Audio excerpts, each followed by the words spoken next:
Today, we've got the dance of anger, a woman's guide to changing the patterns of intimate relationships. Page 1, Chapter 1, the challenge of anger. Anger is a signal, and one worth listening to. Our anger may be a message that we are being hurt, that our rights are being violated, that our needs or wants are not being adequately met, or simply that something is not right. Our anger may tell us that we are not addressing an important emotional issue in our lives, or that too much of ourself, our beliefs, values, desires, or ambitions is being compromised in a relationship. Our anger may be a signal that we are doing more and giving more than we can comfortably do or give. Or our anger may warn us that others are doing too much for us at the expense of our own competence and growth. Just as physical pain tells us to take our hand off the hot stove, the pain of our anger preserves the very integrity of ourself. Our anger can motivate us to say no to the ways in which we are defined by others, and yes, to the dictates of our inner self. Women, however, have long been discouraged from the awareness and forthright expression of anger. Sugar and spice are the ingredients from which we are made. We are the nurturers, the soothers, the peacemakers, and the steadiers of the rocked boats. It is our job to please, protect, and placate the world. We may hold relationships in place as if our lives depended on it. Women who openly express anger at men are especially suspect, even when society is sympathetic to our goals of equality. We all know that those angry women turn everybody off, unlike our male heroes who fight and even die for what they believe in. Women may be condemned for waging a bloodless and humane revolution for their own rights. The direct expression of anger, especially at men, makes us unladylike, unfeminine, unmaternal, sexually unattractive, or more recently, strident. Even our language condemns such women as shrews, witches, bitches, hags, nags, man-haters, and castrators. They are unloving and unlovable. They are devoid of femininity. Certainly you do not wish to become one of them. It is an interesting sidelight that our language, created and codified by men, does not have one unflattering term to describe men who vent their anger at women. Even such epithets as bastard and son of a bitch do not condemn the man, but place the blame on a woman, his mother. The taboos against our feeling and expressing anger are so powerful that even knowing when we are angry is not a simple matter. When a woman shows her anger, she is likely to be dismissed as irrational or worse. At a professional conference I attended recently, a young doctor presented a paper about battered women. She shared many new and exciting ideas and conveyed a deep and personal involvement in her subject. In the middle of her presentation, a well-known psychiatrist who was seated behind me got up to leave. As he stood, he turned to the man next to him and made his diagnostic pronouncement. Now that is a very angry woman. And that was it. The fact that he detected, or thought he detected, an angry tone to her voice disqualified not only what she had to say, but also who she was. Because the very possibility that we are angry often meets with rejection and disapproval from others. It is no wonder that it is hard for us to know, let alone admit, that we are angry. Why are angry women so threatening to others? If we are guilty, depressed, or self-doubting, we stay in place. We do not take action except against our own selves, and we are unlikely to be agents of personal and social change. In contrast, angry women may change and challenge the lives of us all, as witnessed by the past decade of feminism. And change is an anxiety-arousing and difficult business for everyone, including those of us who are actively pushing for it. Thus, we too learn to fear our own anger, not only because it brings about the disapproval of others, but also because it signals the necessity for change. We may begin to ask ourselves questions that serve to block or invalidate our own experience of anger. Is my anger legitimate? Do I have a right to be angry? What's the use of my getting angry? What good will it do? These questions can be excellent ways of silencing ourselves and shutting off our anger. Let us question these questions. Anger is neither legitimate nor illegitimate, meaningful nor pointless. Anger simply is. To ask, is my anger legitimate, is similar to asking, do I have a right to be thirsty? After all, I just had a glass of water 15 minutes ago. Surely my thirst is not legitimate. And besides, what's the point of getting thirsty when I can't get anything to drink now? Anyway, anger is something we feel. It exists for a reason and always deserves our respect and attention. We all have a right to everything that we feel, and certainly our anger is no exception. There are questions about anger, however, that may be helpful to ask ourselves. What am I really angry about? What is the problem and whose problem is it? How can I sort out who is responsible for what? How can I learn to express my anger in a way that will not leave me feeling helpless and powerless? When I am angry, how can I clearly communicate my position without becoming defensive or attacking? What risks and losses might I face if I become clearer and more assertive? If getting angry is not working for me, what can I do differently? These are questions that we will be addressing in subsequent chapters, with the goal, not of getting rid of our anger or doubting its validity, but of gaining greater clarity about its sources, and then learning to take a new and different action on our own behalf. There is, however, another side of the coin. If feeling angry signals a problem, venting anger does not solve it. Venting anger may serve to maintain and even rigidify the old rules and patterns in a relationship, thus ensuring that change does not occur. When emotional intensity is high, many of us engage in non-productive efforts to change the other person, and in doing so, fail to exercise our power to clarify and change our own selves. The old anger in, anger out theory, which states that letting it all hang out offers protection from the psychological hazards of keeping it all pent up, is simply not true.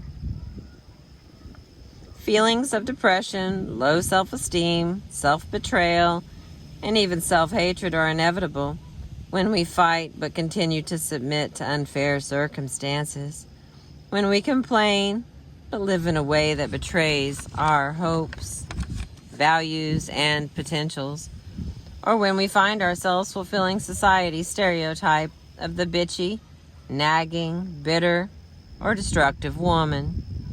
Those of us who are locked into ineffective expressions of anger suffer as deeply as those of us who dare not get angry at all. Anger gone wrong. In our old, familiar ways of managing anger are not working for us, chances are that we fall into one or both of the following categories. Into the nice lady category, we attempt to avoid anger and conflict at all costs. In the bitch category, We get angry with ease, but we participate in ineffective fighting, complaining, and blaming that leads to no constructive resolution. These two styles of managing anger may appear to be as different as night and day. In reality, they both serve equally well to protect others, to blur our clarity of self, and to ensure that change does not occur. Now, let's see how this works. The nice lady syndrome. If we are nice ladies, how do we behave? In situations that might realistically evoke anger or protest, we stay silent or become tearful, self-critical, or hurt. If we do feel angry, we keep it to ourselves in order to avoid the possibility of open conflict. But it is not just our anger that we keep to ourselves. In addition, we may avoid making clear statements about what we think and feel when we suspect that such clarity would make another person uncomfortable and expose differences between us. When we behave in this way, our primary energy is directed toward protecting another person and preserving the harmony of our relationships at the expense of defining a clear self. Over time, we may lose our clarity of self because we are putting so much effort into reading other people's reactions and ensuring that we don't rock the boat. We may become less and less of an expert about our own thoughts, feelings, and wants. The more we are nice in these ways, the more we accumulate a storehouse of unconscious anger and rage. Anger is inevitable when our lives consist of giving in and going along. When we assume responsibility for other people's feelings and reactions. When we relinquish our primary responsibility to proceed with our own growth and ensure the quality of our own lives.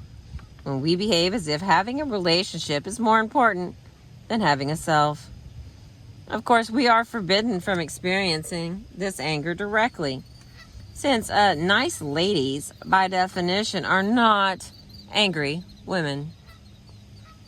Thus begins a self-defeating and self-perpetuating cycle. The more we give in and go along, the more our anger builds.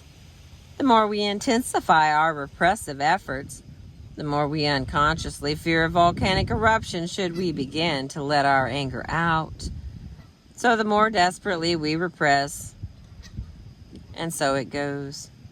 When we finally do blow, we may then confirm our worst fears that our anger is indeed irrational and destructive.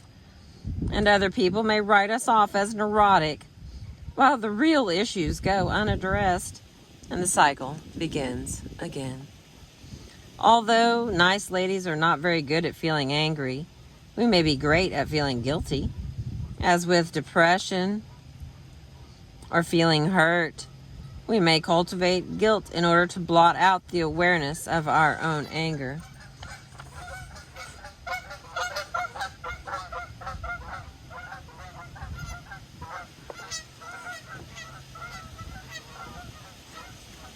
Anger and guilt are just about incompatible. If we feel guilty about not giving enough or not doing enough for others, it is unlikely we will be angry about not getting enough. If we feel guilty that we are not properly fulfilling our prescribed feminine role, we will have neither the energy nor the insight to question the prescription itself, or who has done the prescribing. Nothing but nothing will block the awareness of anger so effectively as guilt and self-doubt. Our society cultivates guilt feelings in women such that many of us still feel guilty if we are anything less than an emotional service station to others. Nor is it easy to gain the courage to stop feeling guilty and begin to use our anger to question and define what is right and appropriate for our own lives. Just at that point when we are serious about change, others may redouble their guilt-inducing tactics. We may be called selfish, immature, egocentric, rebellious, unfeminine, neurotic, irresponsible, ungiving, cold, or castrating. Such slurs on our character and femininity are perhaps more than many of us can bear.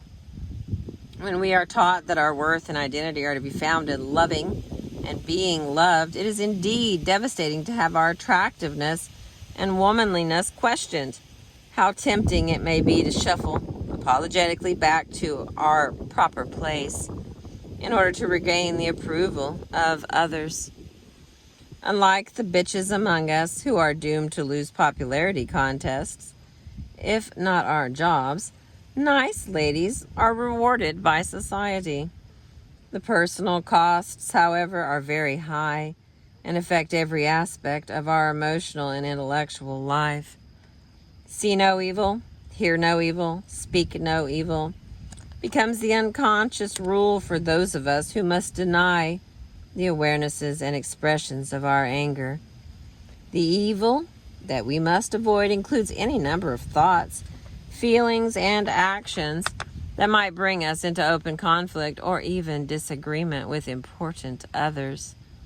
To obey this rule, we must become sleepwalkers. We must not clearly think precisely or remember freely. The amount of creative, intellectual, and sexual energy that is trapped by this need to repress anger and remain unaware of its sources is simply incalculable. The bitchy woman. Those of us who are bitches are not shy about getting angry and stating our differences. However, in a society that does not particularly value angry women, this puts us in danger of earning one or another of those labels that serve as a warning to silence us when we threaten others, especially men. Like the word unfeminine, but even more so, these labels may have the power either to shock us into silence or to further inflame us by intensifying our feelings of injustice and powerlessness. In the latter case, a label like castrating bitch can become a self-fulfilling prophecy. But this is only part of the story. The negative words and images that depict women who do speak out are more than just cruel, sexist stereotypes. They also hint at a painful reality. Words like nagging, complaining, and bitching are words of helplessness and powerlessness, which do not imply even the possibility of change. They are words that reflect the stuck position that characterizes our lives when a great deal of emotion is flying around and nothing is really changing. When we vent our anger ineffectively, we can easily get locked into a self-perpetuating downward cycle of behavior. We do have something to be angry about, but our complaints are not clearly voiced, and we may elicit other people's disapproval instead of their sympathy. This only increases our sense of bitterness and injustice, yet all the while, the actual issues go unidentified. On top of that, we may become a prime scapegoat for men who dread female anger and for women who wish to avoid their own. Obviously, it requires courage to know when we are angry and to let others hear about it. The problem occurs when we get stuck in a pattern of ineffective fighting, complaining, and blaming that only preserves the status quo. When this happens, we unwittingly protect others at our own expense.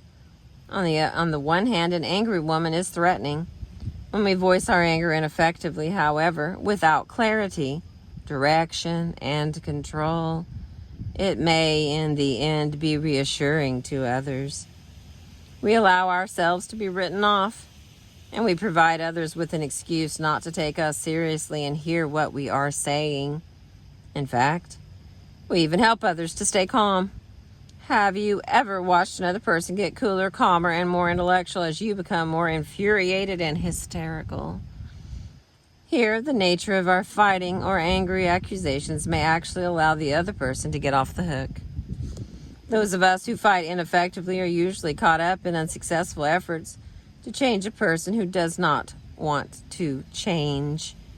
When our attempts to change the other person's beliefs, feelings, reactions, or behaviors do not work, we may then continue to do more of the same, reacting in predictable, patterned ways that only escalate the very problems we complain about. We may be so driven by emotionality that we do not reflect on our options for behaving differently, or even believe that new options are possible. Thus, our fighting protects the old familiar patterns in our relationships as surely as does the silence of those nice ladies. We have all had first-hand experience with both of these self-defeating and self-perpetuating behavioral patterns. Indeed, nice ladies and bitches are simply two sides of the same coin, despite their radically different appearance. After all is said and done, or not said and done, the outcome is the same. We are left feeling helpless and powerless. We do not feel in control of the quality and direction of our lives. Our sense of dignity and self-esteem suffers because we have not effectively clarified and addressed the real issues at hand, and nothing changes. Most of us have received little help in learning to use our anger to clarify and strengthen ourselves and our relationships. Instead, our lessons have encouraged us to fear anger excessively, to deny it entirely, to displace it onto inappropriate targets, or to turn it against ourselves. We learn to deny that there is any cause for anger, to close our eyes to its true sources, or to vent anger ineffectively in a manner that only maintains rather than challenges the status quo. Let us begin to unlearn these things so that we can use our anger energy in the service of our own dignity and growth. Thank you for listening. We've made it to page 10.